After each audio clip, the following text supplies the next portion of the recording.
بسم اللہ الرحمن الرحیم۔ السلام علیکم ورحمۃ اللہ۔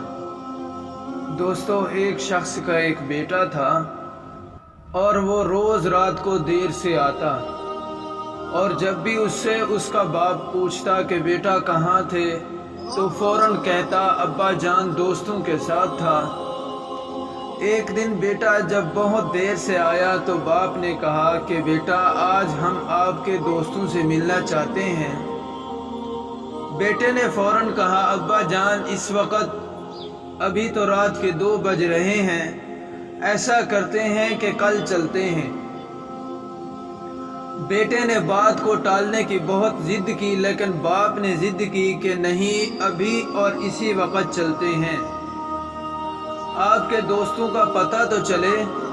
باپ نے ابھی پہ زور دیتے ہوئے کہا۔ بالآخر دونوں باپ اور بیٹا رات کے 2 بجے اس کے دوست کے گھر پہنچے۔ دروازہ کھٹکھٹایا تو کافی دیر تک کوئی جواب نہ آیا۔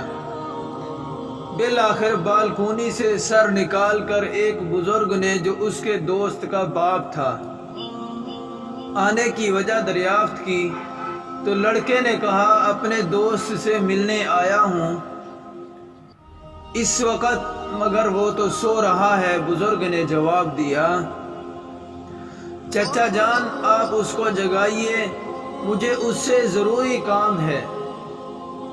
مگر بہت دیر گزرنے کے بعد بھی یہی جواب آیا کہ صبح کو آ جانا، ابھی اسے سونے دو۔ اب تو عزت کا معاملہ تھا۔ لڑکے نے ایمرجنسی اور اہم کام کا حوالہ دیا، مگر آنا تو دور کی بات، اس نے جھانکنا بھی گوارا نہ کیا۔ باپ نے بیٹے سے کہا کہ چلو اب میرے ایک دوست کے پاس چلتے ہیں جو فلاں گاؤں میں رہتا ہے، جس کا نام خیر دین ہے۔ دونوں باپ بیٹا گاؤں کی طرف روانہ ہو گئے۔ دور سفر کرتے کرتے اذانوں سے ذرا پہلے وہ اس گاؤں پہنچے اور خیر دین کے گھر کا دروازہ کھٹکھٹایا، مگر جواب نہ آیا۔ بالآخر اس نے زور سے اپنا نام بتایا کہ میں فلاں ہوں، مگر کوئی بھی حرکت نہ ہوئی۔ اب تو بیٹے کے چہرے پہ فاتحانہ مسکراہٹ آئی، لیکن اسی لمحے لاٹھی کی ٹھک ٹھک سنائی دی اور دروازے کی زنجیر اور کنڈی کھلنے کی آواز آئی۔ ایک بوڑھا شخص برآمد ہوا، جس نے لپٹ کر اپنے دوست کو گلے لگایا اور بولا میرے دوست بہت معذرت، مجھے دیر اس لیے ہوئی کہ جب تم نے 27 سال کے بعد میرا دروازہ رات گئے کھٹکھٹایا تو مجھے لگا کہ شاید تم کسی مصیبت میں ہو، اس لیے اپنے پاس جو پیسے جمع تھے اس کو نکال کے لایا کہ شاید تم کو پیسوں کی ضرورت ہو۔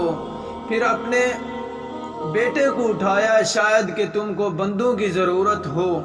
پھر سوچا کہ شاید کوئی پنچایت ہوگی اور فیصلے کے لیے پگ کی ضرورت ہوگی، تو اس لیے اپنی پگ بھی لایا ہوں۔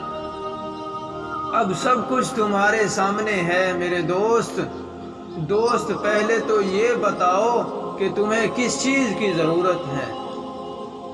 یہ سن کر بیٹے کی آنکھوں سے آنسو جاری ہو گئے کہ ابا جی کتنا سمجھاتے تھے کہ دوست وہ نہیں ہوتے جو ضرورت کی جگہوں میں ساتھ ہوں، بلکہ دوست وہ ہوتا ہے جو ایک آواز پر حق دوستی نبھانے آ جائے۔ محترم دوستو، انسان اپنے کردار سے پہچانا جاتا ہے۔ جس طرح آپ کے دوست ہوں گے ویسے ہی آپ کا کردار بنے گا، کیونکہ صحبت کا اثر براہ راست انسان پر پڑتا ہے۔ اس لیے میرے دوستو، اپنے دوستوں کے معاملے میں محتاط رہیے، کیونکہ جیسے آپ کے دوست ہوں گے ویسا ہی آپ کا کردار ہوگا۔ آپ سب دوستوں سے درخواست ہے کہ یہ ویڈیو اچھی لگی تو لائک